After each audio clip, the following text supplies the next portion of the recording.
Welcome to this edition of Rattling the Bars. I'm your host, Mansa Musa.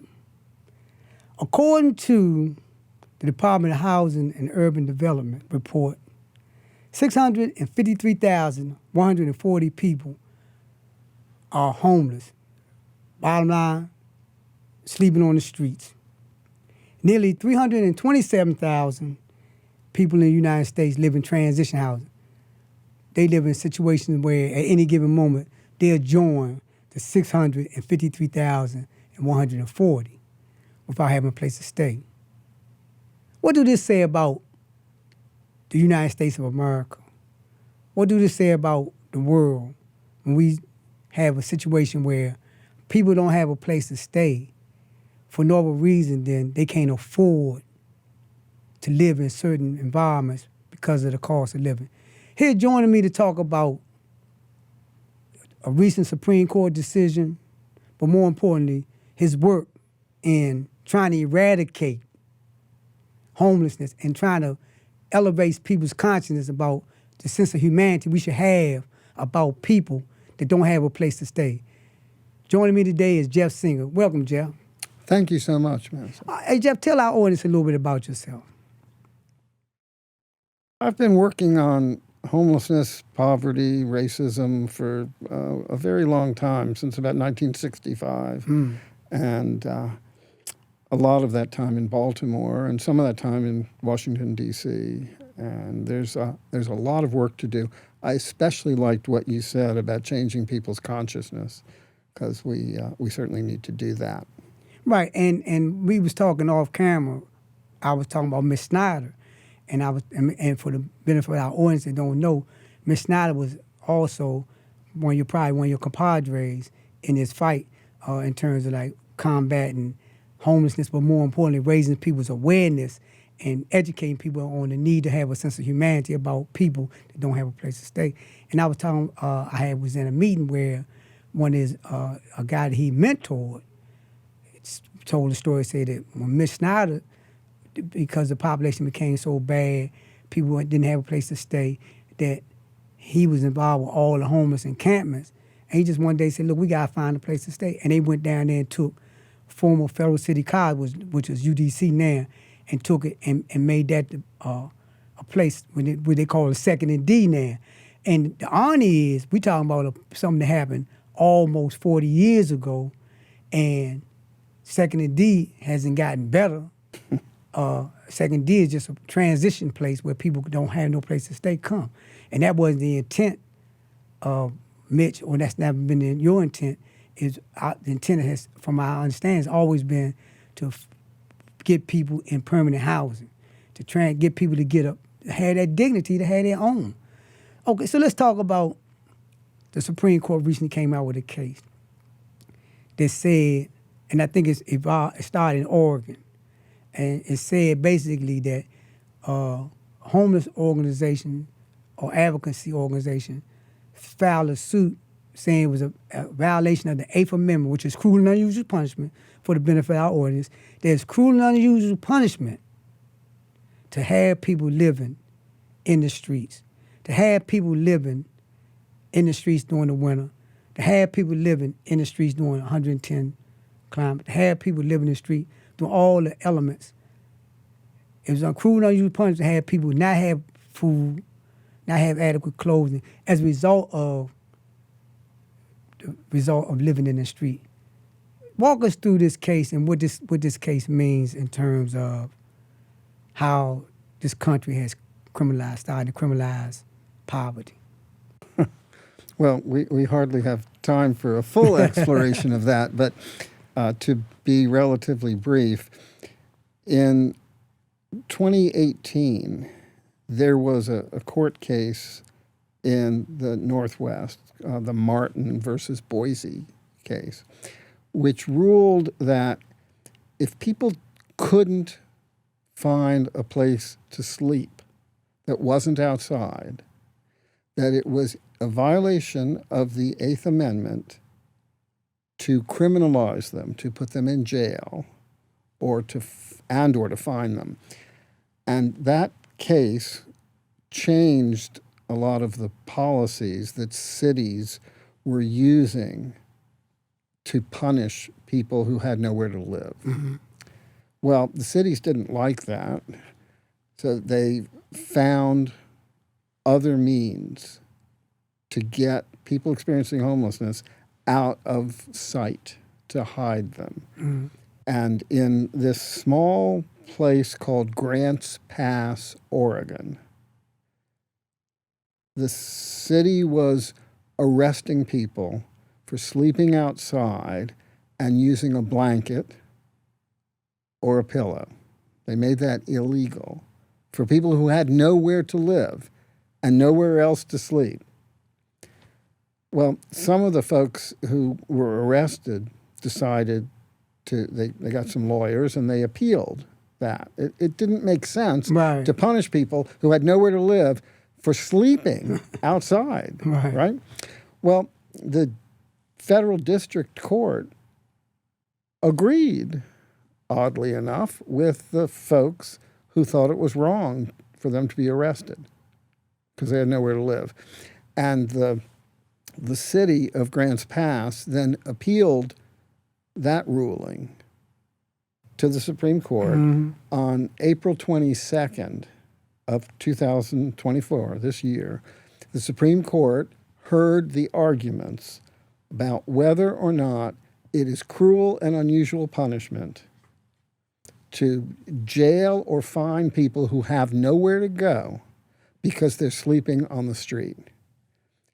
And just a couple of weeks ago, the Supreme Court ruled that arresting people who have nowhere to go is not cruel and unusual punishment. Our common sense and even logical understanding surpasses that. It seems impossible. But the decision says that the Eighth Amendment, the ban on cruel and unusual punishment, does not apply to what jurisdictions, city, state, federal government. It doesn't apply to what they do. It just applies to the way that they do it. I don't really understand it. Yeah. I've read the decision. Twisting logic that way just eludes me. But the result of this is that now jurisdictions, cities in particular, have the right to put people in jail if those people have nowhere to live. And I want to flush this out a little bit, right? Because this the lunacy in this whole thing with the Supreme Court. Sotomayor said that if you don't have a place to sleep and you get caught sleeping on the street, you're going to jail. And she was saying this as a dissenting opinion, saying that that the court has reduced itself to this type of lunacy where you criminalize a person. Now, you criminalize a person for having a blanket and a pillow and sleeping on the street. Now, you saying that to me, in the United States of America, the land of plenty, where we have unlimited monies to send to countries to bomb people. We have unlimited money for people in countries where we don't like the country that's sending them. We have unlimited money to house them, clothe them, and give them tax breaks. But for the people that's United States citizens, we don't have no sympathy or money to house them. Talk about the impact of this decision on, and I said 6,000, I said 600,000, but we know the population is much larger than that. And then I said that in regard to what HUD's say. But when we look at city by city, I was in Las Vegas, and I seen pockets of homeless people that didn't have no place to stay. But I was seeing randomly, and one day we turned around the corner in this overpass where like large overpass, multiple highways coming and going, so it created a large shelter. And it was looked like a city of nothing but people that was unhoused. And we know this is, we see this in California, in the District of Columbia. They have, like, we talk about Second D, but they have places where they just camp, have encampments, and you might look and see 10 tents. A week later, you see 30 tents. A month later, you see 150 tents. And I think the District of Columbia got a number. Then when they see us, when they reach that number, they come and round them up, take their property and destroy their property, and try to force them to go in a shelter, and or just to flush them out. But talk about the impact that this gonna have on that kind of, because that's the reality. That's the reality is that no matter what you don't have enough prison cells, because you got 2.5 million people right now in or more in prison. So you don't have enough prison cells for the 600 or 800,000 people that don't have a place to stay, and that's their crime. I don't have a place to stay. My crime is I just fell asleep from exhaustion on the street. And where you found me at, it was a matter of whether the car was going to run over me or you was going to pick me up and take me to jail, or I was going to be dead. So that was my option. Something running over me, you taking me to jail, or I die right there. That's what this. So talk about that. Talk about the impact that's going to have on that. Because we need our audience to understand that this decision is not talking about rounding up wild animals or deer hunting season. This decision is saying that people, human beings, don't have a right to fall asleep. Yeah, it's really disturbing to think about it that way, and that's a correct way to think about it. I suppose if people want to invest money in the U.S., it might be wise to invest money in the people who build and operate prisons, the Corrections Corporation of America. That might be a good place to invest money. The fundamental problem, of course, is capitalism. That's right. And until we start to have an economy that meets people's needs rather than creates profits, we won't be solving the homelessness problem. But it's not new. People have been thinking about, talking about it, writing and acting on this problem for thousands of years.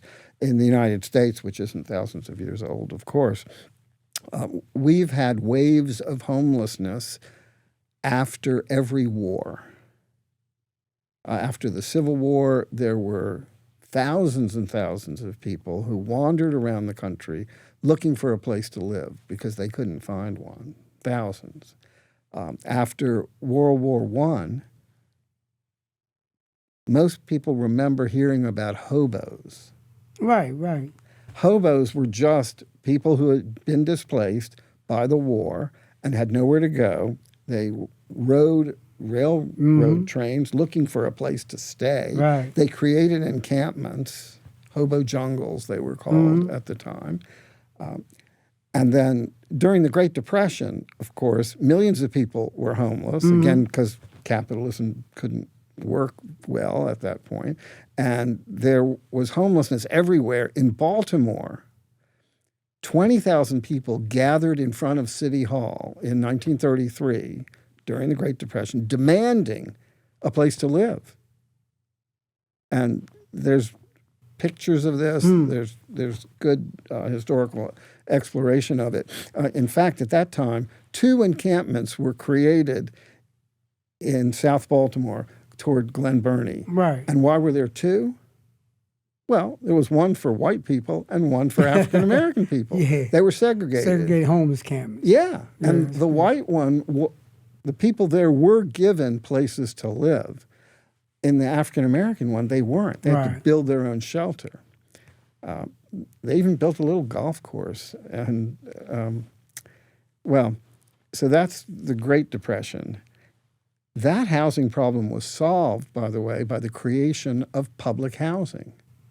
Public housing began to be built in 1937 to give people a place to live because there were so many tens of thousands of people without a place to live. And, of course, public housing was segregated in Baltimore and in many places. Well, there's a long more to the story, of course. But today, public housing is in the process of being destroyed. That's right. by both parties, Republicans and Democrats. And Baltimore had 18,000 public housing units 20 years ago.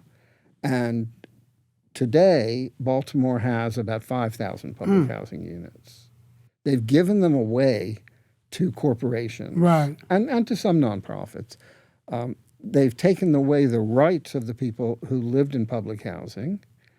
And until we restore public housing, Nixon administration created something called the Section 8 program. Right. People have heard of that.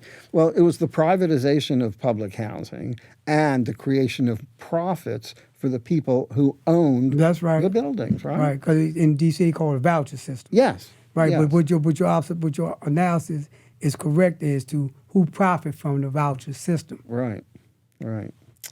And then, of course, racism, which some have called the original sin of America, is so intertwined in housing policy, not just public housing and housing vouchers and Section 8, but also racism is deeply embedded in the larger, even the market for housing, so that we have had redlining, which was a denial of loans and mortgages to people of color, and also to Jews and Syrians, by the way, who were not permitted to get mortgages.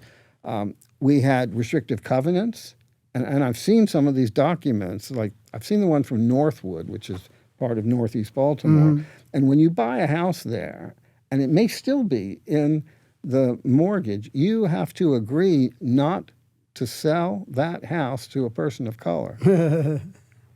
This is true all around the country. In 1948, the Supreme Court ruled that was illegal in the Kramer case. But in any event, we're talking about, after every war, we're talking about veterans. We're talking about people that fought in the war. So we're talking about, like right now, right today, a lot of the people that's homeless, a lot of our veterans and returning citizens, people that's formerly incarcerated. And that, but more importantly, I work for an organization called Veterans on the Rise in D.C., and it was an organization primarily for veterans.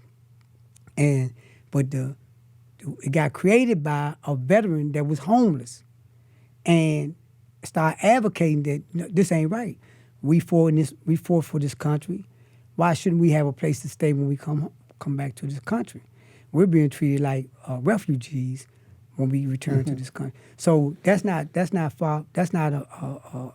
far-fetched analysis in that regard. But I want you to talk about going forward, because now we have a situation where being poor get you locked up if you steal a loaf of bread. You stole the bread because you were hungry. That's a crime because that's theft. But now the crime that you're guilty of now is you don't have a place to stay. And from exhaustion, if I walked around all day long, I don't care who you are, people.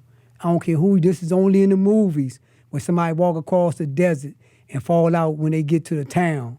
No, this is real life where people be on their feet all day long, and from exhaustion in 90-degree heat, 115-degree heat, fall out. That because you fell out, you're considered a criminal. So I want you to talk about going forward. Where are we at now in terms of trying to reverse or trying to raise people's awareness that your tax dollars should be being invested in housing people or holding the creed, the Constitution.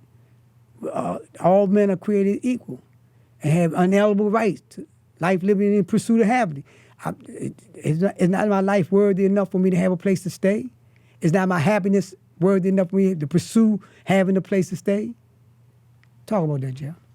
Yeah, well, American law and jurisprudence doesn't really provide solutions to these problems.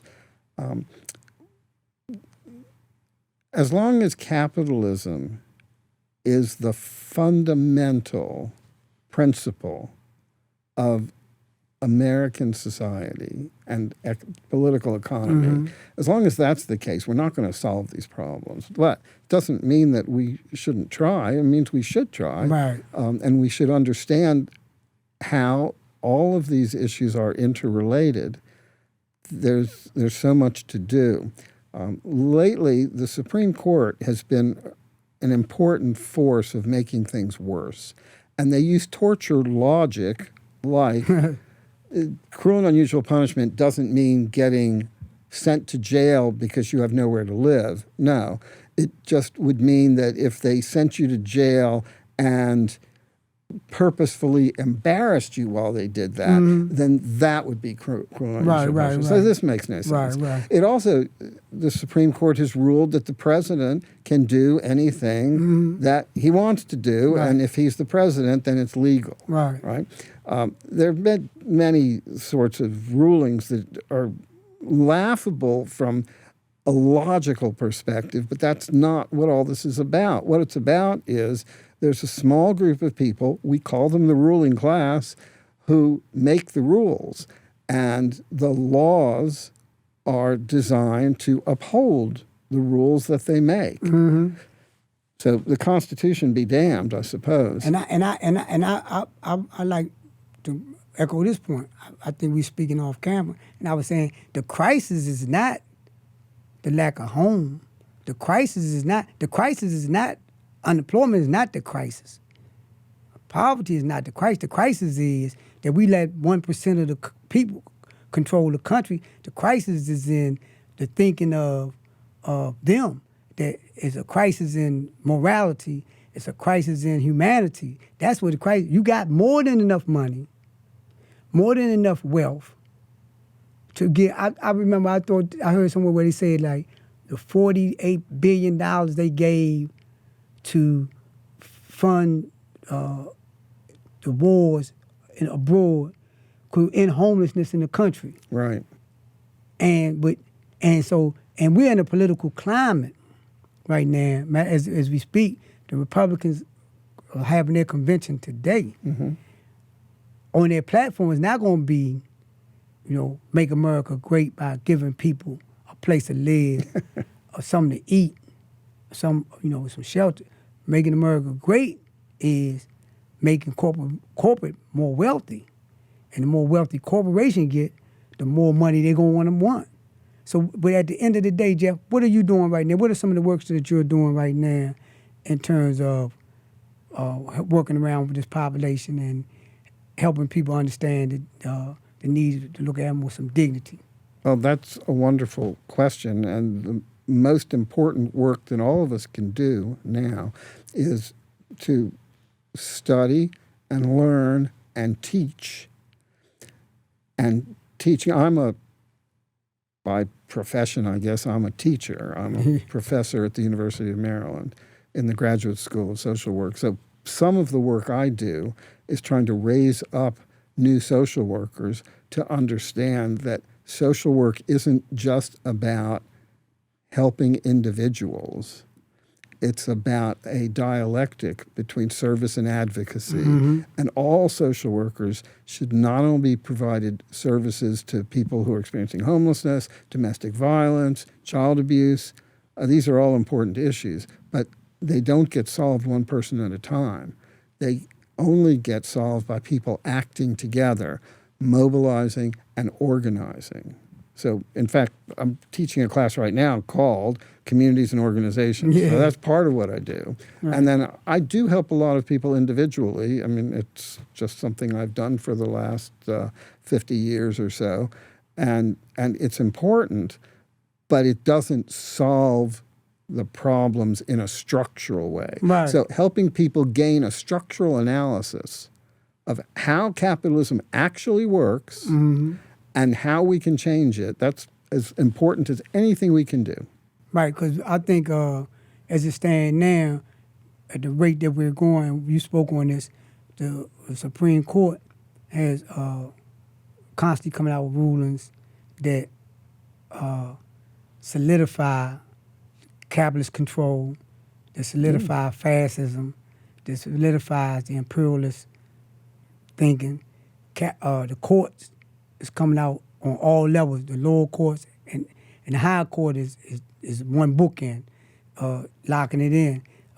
So when we're confronted with that, we're confronted with a situation where we don't have our only redress is to organize around the idea that we have a right to be treated human. We have a right. This is not something that's given to us by a corporation. This is not something. This is our human right to be treated as human beings. And with that, Jeff, you got the last word. What you want to tell our audience about and how they can get in touch with you? Oh, well, I will answer that, but after I answer that, I want to say something else. No, you can always say that and then answer that. Okay. Well, just this morning, I learned that one of the few heroes of the homelessness struggle in Baltimore died this morning because he was homeless. He'd had a place to live off and on. Right. No, that's neither here nor there, right? Because the conditions create the situation. It's not people. I told you earlier, people don't wake up. People don't wake up and say, I want to live an impoverished life. Right. It's a certain social construct, certain things that go into that create that situation, the conditions that find a person find themselves at the crossroad between not having a place to live and blowing their brains out or doing something more, committing a crime. Yeah. It's this country. So, yeah, and we want to send out our prayers and speak his name so we know what we're talking about. I will. Damian Housling was his name. And Damian was one of the founders of our street newspaper called Word on the Street. It's not around anymore, unfortunately. Damian was one of the founders of Housing Our Neighbors, which is an advocacy organization of people experiencing homelessness and their supporters. And Damian was also the founder of the Baltimore Furniture Bank, which provides free furniture to impoverished people who get a place to live. Right. And he died in the furniture bank. He was working there last night, and there was no air conditioning, and I think he died from heat stroke. Yeah. But he's sort of a martyr to the notion that this country, in its documents, says, as you said earlier, that all men are created equal and that they have inalienable rights to life, liberty, and the pursuit of happiness. And those are just words because they're not concretized in the actual life of people. There are hundreds of thousands of people just in Baltimore who don't have enough food to eat. And yet there's food. There's food everywhere. Yeah. It rots off the farms and in warehouses. It rots, but people don't have enough food to eat because of the distribution and the profits that are being made. That's more important than feeding people. Yeah. And I think that, on that note, I think that this is what this conversation should end on. This is about humanity, and this is not about nothing other than that. This is about if you say that you believe in humanity, if you say that you believe in anything that has any semblance to a God, if you say you believe in anything that have any type of morality, then when you walk past a person that is sleeping on the street, you should at least stop and look at them. Even if you're not going to do nothing for them, you should at least stop and act like they don't exist. Because then you're taking to yourself, you're taking in your mind, suppressing a reality of this country. You're not suppressing the reality of this individual. You're suppressing the reality of this country that you hold up to be so great, that has an attitude that, no, it's not life, liberty, and the pursuit of happiness. It's money, money, money, and more money. With that being said, there you have it, the real news, Rattling the Bars. We wanted to remind all our listeners, as Jeff said earlier, that one of our heroes passed away doing this work around people that don't have a place to stay. We want to remind our listeners that don't change the term from unhoused to, because it's more a sanitized term than homelessness. The term is not indicated of the conditions that the people find themselves in. These are human beings that are in dire need and help. And we as a nation should be thinking about where we stand at when it comes to our morality. Thank you, Jeff, for educating us today. Thank you for giving us this opportunity to educate our audience about the state of America as it relates to people that don't have a place to stay. Bottom line, just homeless.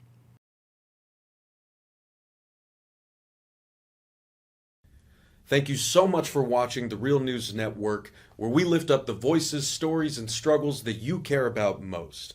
And we need your help to keep doing this work. So please, tap your screen now, subscribe, and donate to the Real News Network. Solidarity forever.